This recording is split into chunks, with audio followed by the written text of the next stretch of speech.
2021년 6월 14일 월요일입니다. 6월도 중순으로 들어가고 있고 날씨도 많이 더워졌죠. 일단 국내 증시는 이제 해외 증시와 함께 힘내주는 그런 흐름들 나타나고 있는데요. 이번 주에 주간 증시 전망 한번 살펴보도록 하겠습니다. 일단 시장 분위기 자체는 그렇게 크게 바뀐 거는 없어요. 일단 완만하게 우상향을 보여주고 있는데 단 기술적인 고점 부근까지 온 부담은 있어요. 그래서 이 부분은 한번 체크를 해보셔야 될 것 같아요. 지난주에도 한번 말씀을 드렸고 한 번에 돌파할 수 있을지 한 번에 돌파하기는 조금 어려울 수도 있을 것 같아요. 이 부분은 뒤에서 좀 더 말씀드리고 이번 주는 굉장히 중요한 이벤트가 있죠. 네, FMC입니다. 미국 FMC 회의는 사실은 언제나 중요해요. 중요하지 않은 때는 없었어요. 하지만 최근 들어서는 더 중요해지죠. 왜? 어차피 시장은 포스트 코로나, 그러니까 코로나 이후 경제 회복에 대한 기대감, vs 긴축, 금리 인상, 테이퍼링에 대한 우려감, 이걸로 완전히 양분돼 있잖아요. 그러다 보니까 FMC에서 조금 이제 매파적인 언급이 나오면 시장이 출렁일 수 있고 좀 비둘기적인 언급이 나오면 상승 추세를 이어갈 수 있다라는 관점에서 FMC 결과가 굉장히 좀 중요합니다. FMC 회의 결과는 이번 주 후반에 나오기 때문에 전반에는 FMC에 대한 결과를 기다리는 약간의 경계 심리가 나올 수도 있겠다. 이렇게 보고 대응을 하시는 게 맞지 않을까 생각이 돼요. 일단 국내 미증시, 그러니까 미증시를 볼 때는 나스닥이 제일 중요하다고 말씀드렸죠. 그래서 나스닥에 기술주가 많이 포진이 돼 있기 때문에 국내 시가총액 최상위 기업들, 삼성전자나 SK 하이닉스 이런 기업들도 기술주기 때문에 아무래도 영향을 많이 미칠 수 있다라는 말씀을 드렸어요.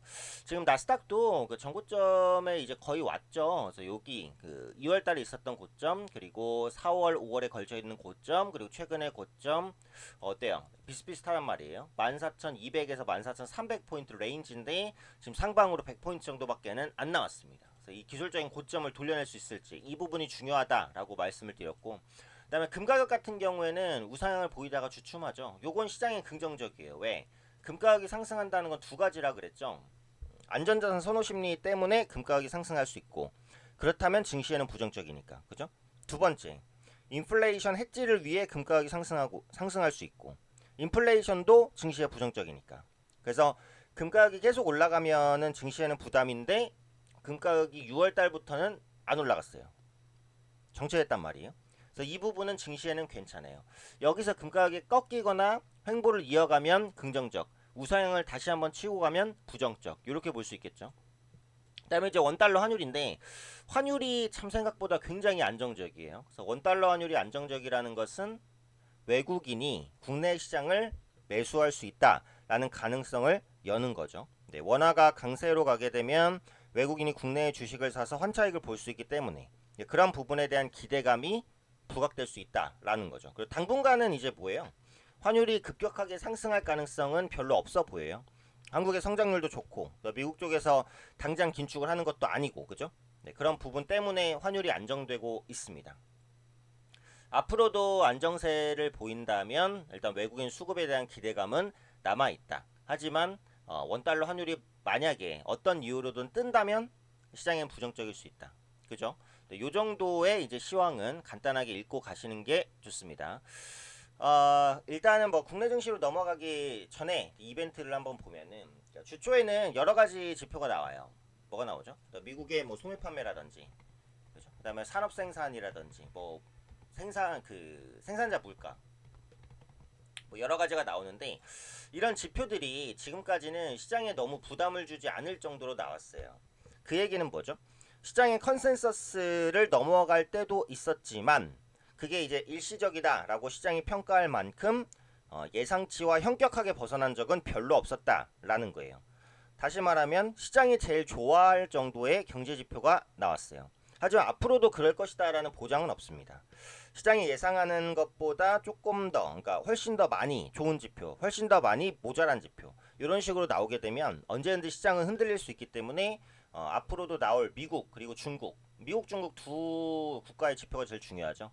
미국과 중국의 지표들을 꾸준하게 좀 살펴보실 필요가 있다라는 거죠.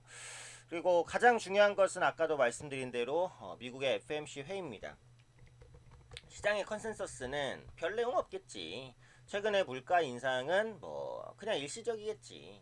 이렇게 얘기를 하겠지라고 예상을 하고 있어요. 그래서 실제로 파월 의장도 굉장히 비둘기적인 성향이 있잖아요. 그러니까 그러다 보니까 정치적인 성향도 있고 그러니까 그런 부분들이 시장에 실망을 웬만하면 주지 말자 뭐 이쪽으로 연결을 짓는 것 같아요. 그래서 그런 부분들이 아무래도 시장에 대한 기대감을 조금 더 갖게 하는 요인인데 어쨌든 FMC 회의 결과에 따라서 뭔가 변동성이 실릴 가능성이 있는 것은 사실입니다.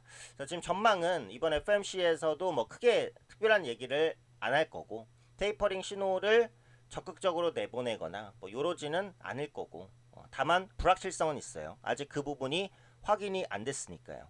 연준의 완화적인 기조가 이번 FMC에서 다시 확인이 안 된다면 단기적으로는 증시가 흔들릴 가능성이 있다라는 부분이죠. 그래서 주 후반에 결과가 나올 거니까 주 초반에 아까 말씀드린 대로 시장 거래 대금이 좀 감소할 수 있습니다. 그 부분 보셔야 될 것 같고 그 다음에 이제 기술적으로 일봉상 고점 부근까지 왔어요. 코스피도 마찬가지로 그죠? 3264를 뚫어낼 수 있을지가 이번 주 관건인데 요걸 뚫어내려면 뭐가 가야 돼요? 삼성전자가 가야 돼요. 그죠? 요걸 뚫어내려면 삼성전자가 가야 되는데 삼성전자가 보시면은 어때요? 양봉 한번 나왔다가 또 술줄 흐르잖아요. 왜? 기관 외국인이 없기 때문에 그래요.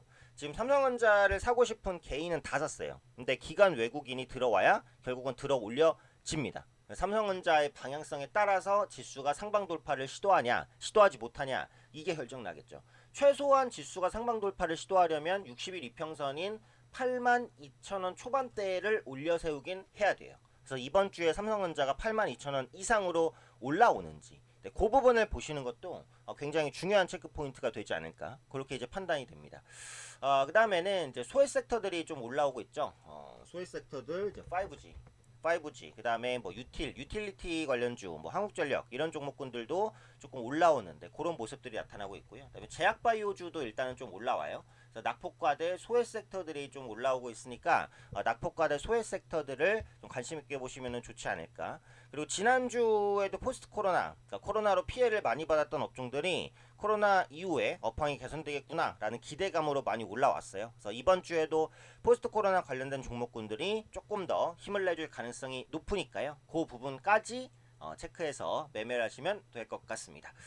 자, 주간 증시 한번 여기까지 말씀드리고 끝으로 VIP반 안내입니다. 네, VIP반에서는 제가 직접 문자로 종목별 매수 매도 타이밍을 보내드리고 있습니다.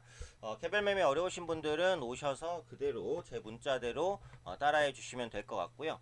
VIP반 문의사항은 담당자님은 이제 010-7299-7214로 저한테 직접 VIP반 관련해서 궁금증 문의하고 싶으신 분들은 010-2638-0086으로 문자 남겨주시면 제가 시간 될 때 연락 드리도록 하겠습니다. VIP반에서는 종목별 매수 매도 정확하게 말씀드리니까 오셔서 제가 말씀드리는 매매대로만 하시면 완만하게 수익 보실 수 있으니까요. 그 부분 참고해 보시면 좋을 것 같아요. 자, 월요일 힘차게 한번 출발을 해보도록 하고요. 저도 열심히 달려나가도록 하겠습니다.